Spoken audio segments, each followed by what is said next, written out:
Hi, Liz Ness here. In this video, I'm going to show you how to make this buffalo plaid pattern, which is kind of a fun pattern for a lot of different uses.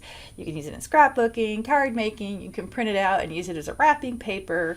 I've seen it on, of course, fabric, so you could use this and send it to something like Spoonflower and create a nice apron in it or something like that. But it's really versatile pattern and it's kind of popular right now. So let's go ahead and get started.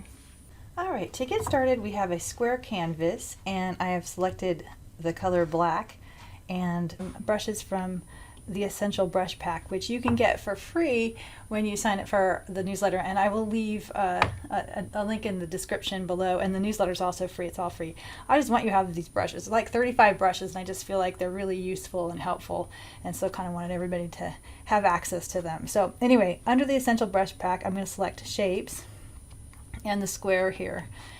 And the next thing I want to do is set up my grid. So I'm going to tap my wrench over here and let's see, Canvas and Drawing Guide.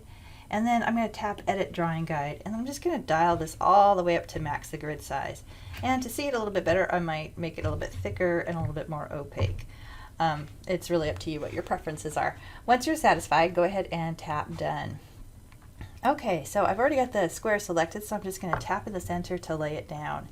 And now I'm going to select my transform tool, and let's see, with snapping already selected, with magnetics and snapping both turned on, I'm going to go ahead and move this over to this top left quadrant there. And the more important lineup for this first one is this gold or orange line that you can see right here that's showing up, and that's this center line. And once we have that, then I'm going to switch over to freeform. And I'm just going to drag this across, and then I'm going to tap the transform tool to accept all those changes. And the thing is that now anything on the outside of the canvas itself is cut off. So this is just clipped to the square shape here, which is great. Okay, so the next thing we're going to do is go ahead and create a duplicate of this. So we're going to slide this gently to the left and tap Duplicate, or duplicate, depending on if it's a verb or a noun, I suppose. Anyway, we are creating a duplicate and we're using duplicate to do it. Okay. Anyway, okay, so we've got that. Now we're going to go back over to the transform tool, and I'm going to just go ahead and rotate twice 45 degrees just so that I know for sure it's lined up. And then I'm going to drag this over, and now this time the important line is going to be that center line. There we go. Awesome. Okay, oops, it looks like it popped back over, so let's go ahead and just tap. If you gently tap in one direction or the other, it will move it where it needs to be, so that's what we're doing here. Okay, that looks like it's lined up pretty well. So I'm going to go ahead and select that transform tool to accept it. Now I want to combine these two layers, so I'm going to go over to the layer, and I'm going to tap the layer and select Merge Down. Okay, now we're ready to add our diagonals. So I'm going to go ahead and select white for my color. So you just double tap up here. And then I'm going to go over to the Essential Tools, and I'm going to select Essential Textures. And I want to select this really big diagonal so that it's really visible, the plaid that we're making.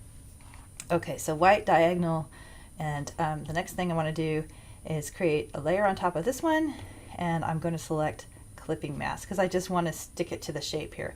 Now it doesn't really matter since we have white on the bottom, it doesn't matter, but I just like to do this cleanly, so that's what I'm going to do right there, because I may decide to do something fancy later on with the same drawing. So okay, once we have that set, let's see, how big is this? Oh yeah, that's really big.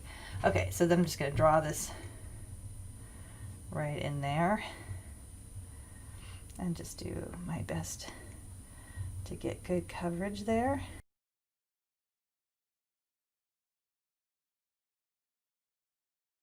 That looks really good. So now I'm going to go ahead and tap that layer and merge down. And now we've got all of our diagonals here.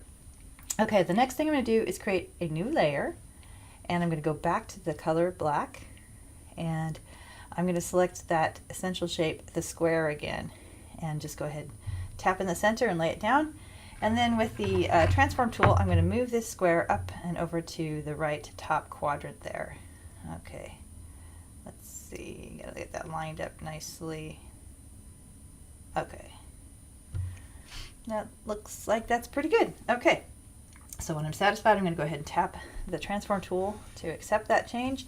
And I'm just going to leave this like this because I may want to use this drawing and make modifications later on, but this is a really good basis for my drawing.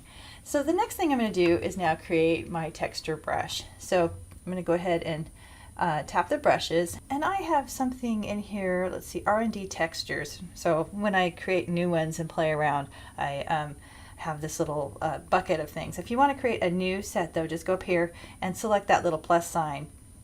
And then I also have a texture base, but we'll walk through the settings of this texture in just a moment.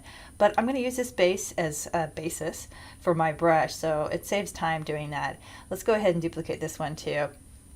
Okay, and then I'm going to go ahead and go in there and change the name right now, so I remember which one I'm playing with, and I'm just going to call this Plaid.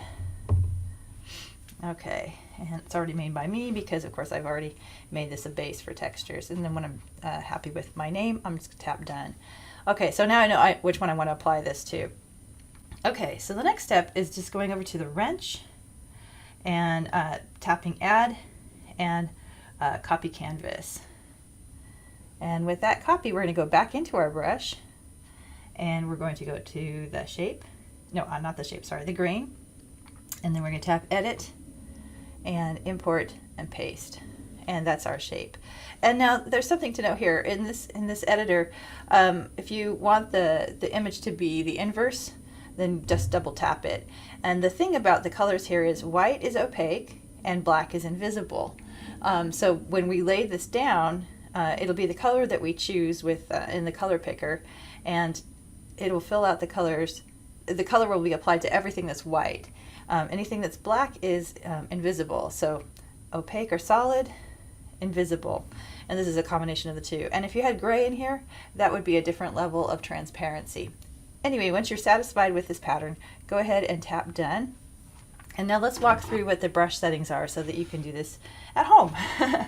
So under the stroke path, we have zero spacing, and everything else is all pushed to the left in terms of the settings. Under taper, I've turned off tip animation and pressure, but it's basically default. We've got a shape, but it's just a nice hard circle. And you can edit this shape just by going into edit, import from source library, and just select this nice hard shape there. And when you're satisfied, tap done. And then all of the other settings are default. And the grain, we just went through adding the shape to it, but what you want is that moving is selected, rolling is selected. You can adjust the scale however you like. I'm just going to keep it somewhere around there, about 23. I have zoom set to 27, but you can zoom in or out as you desire. Rotation is set at 0.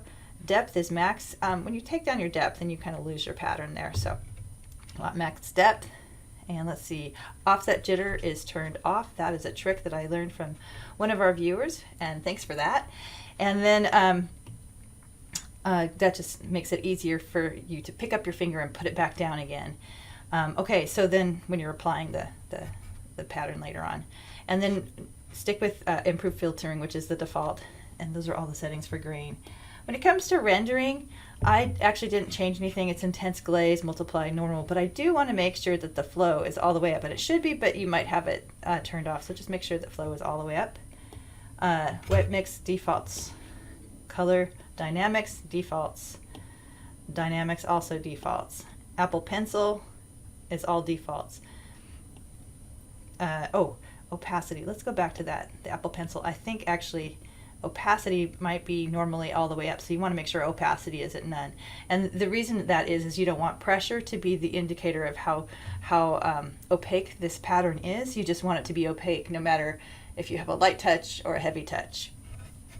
Okay, properties. Okay, we're orienting to screen, but that doesn't really matter. Our preview is at 51%. We have a maximum size of max and a minimum size of 3%. You can mess with that if you want to. It just takes down the size of this, but I want to be able to see those little lines, so I've got it all the way to max. And you can even make it bigger by bringing up this minimum size so that you can't go any lower than that, say. But I like to have a little bit of versatility, so I've got it, well actually, let's see. I usually like to keep it somewhere around 5 to 10%. Okay, maximum opacity, we want that, and we want minimum opacity. set to max and set to none. And the reason is that way we can play with our sliders. So if we want to lighten up our pattern, we can do that while we're applying it to the canvas. And that is pretty much it. So when you're satisfied, go ahead and tap done. Okay, so now let's go ahead and test out our pattern here. We're going to go ahead and make invisible these two layers, and we're going to add another layer on top.